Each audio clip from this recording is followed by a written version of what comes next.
This video/stream is sponsored by Trader Central.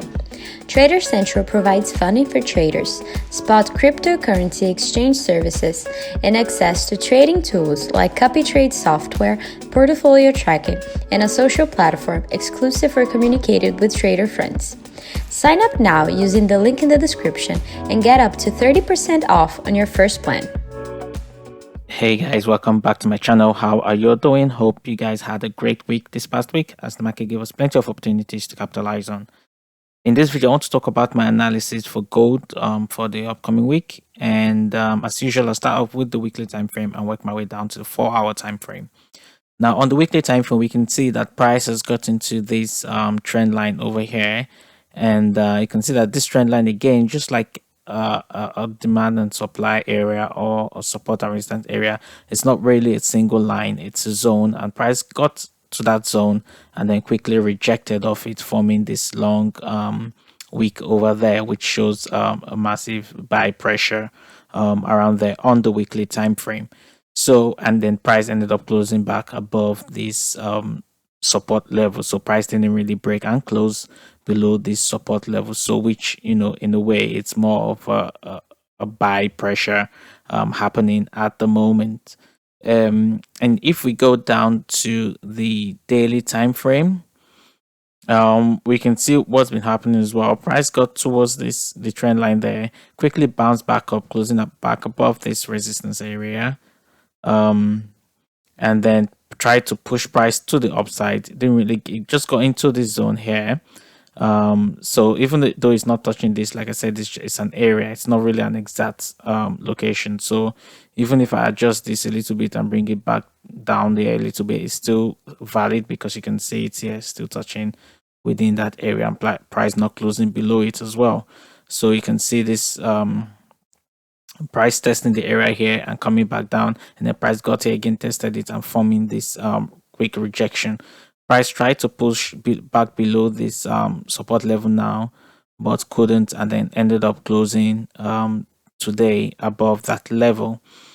And so that's what we're looking at on the daily time frame. And for me, it's still more or less a continuation. If you remember, I said what I was expecting from my previous analysis video. As you can see, this move down here, then a retracement, then an impulsive move, then a retracement is what I'm expecting. And you could count it as this, but I think it will be more than that, and price may just end up breaking this level and then continuing to the upside possibly before retracing a little bit back down here, and I expect it to continue making higher highs and higher lows in the near future. But generally speaking, that's what I am looking at. If we go down to the 4-hourly time frame, we can see that there was an interesting pattern that I identified in my last analysis video, and the possibility of that happening. I said two things then. I said either price breaks this level to the upside, or price bounces back down towards this support level there and bounces back up, giving us the inverse head and shoulder pattern, which again is what we are seeing here. We can see price forming the left shoulder, coming back up to test this resistance level, created a new low, right, and broke this previous support level, this previous resistance here, and forming these higher levels here, and forming a higher low around this same area as well. So, and now price bouncing towards the upside, as you can see from this candle over here, and I'm expecting price to get to this level here, hopefully breaks above it and then continues its up move. So I'm expecting for this inverse head and shoulder pattern to be completed in the near future.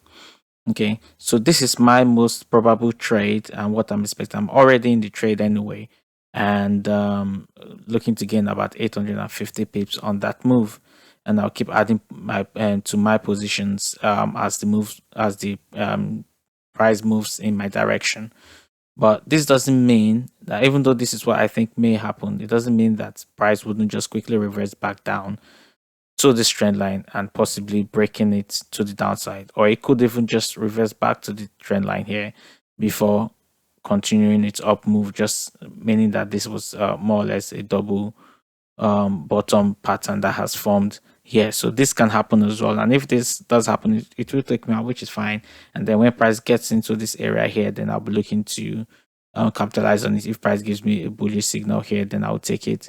And if price ends up breaking this trend line to the downside, then I'll look for my bearish signals and take that as well. But like I said, what I'm looking at mostly is for price to bounce up here, which again, like I said, it's happening already. So on the 4-hour time frame, that is what I'm looking at. Okay, and now let me zoom this closer. If you look closely as well, what's happening here, as a day trader, you can't capitalize on this trade really. But again, this is an inside bar that's formed here. Okay, and you can see the mother bar here and the baby bar, the smaller bar forming inside. Again, if you're a day trader, you can end up trading this by putting your line on the high of the small candle, and then another one at the low of the small candle, and then you wait to see how price reacts. If price breaks this level and closes below this green line here, that's around the 1880 level, then you would expect price to continue to the downside. But if price ends up breaking above this higher limit here around the 1889 1890 level, and price closes above it, then you would expect price to continue to the upside. So if the next 4-hour candle comes back up and closes above this level here, then I can even enter more positions there as well, and then take my trade to the upside. And then if price breaks this area here as well, then I'll look for the retest and enter more trades to the upside. So in the coming week, as a day trader, you can train this inside band. Just try to get some pips off it on the Monday, Tuesday. In the long run, you should have been in this trade, and if you're not, then this is an opportunity for you to get into the trade and then capitalize on the up move, which I think will probably happen. Again, like I said, you need to ensure proper risk management, because this may not always happen, and then price may end up going in the opposite direction. So you have to be very careful. So this has been my analysis for gold for the upcoming week. I hope this video has been very helpful. If it has, kindly leave a like, and if you haven't subscribed, kindly subscribe to the channel for more analysis videos. Thank you very much for watching, and have a great week ahead. Peace. I can't forget the day we met. Your eyes so blue, me piercing through. I can't forget the day we met. Your smile so bright.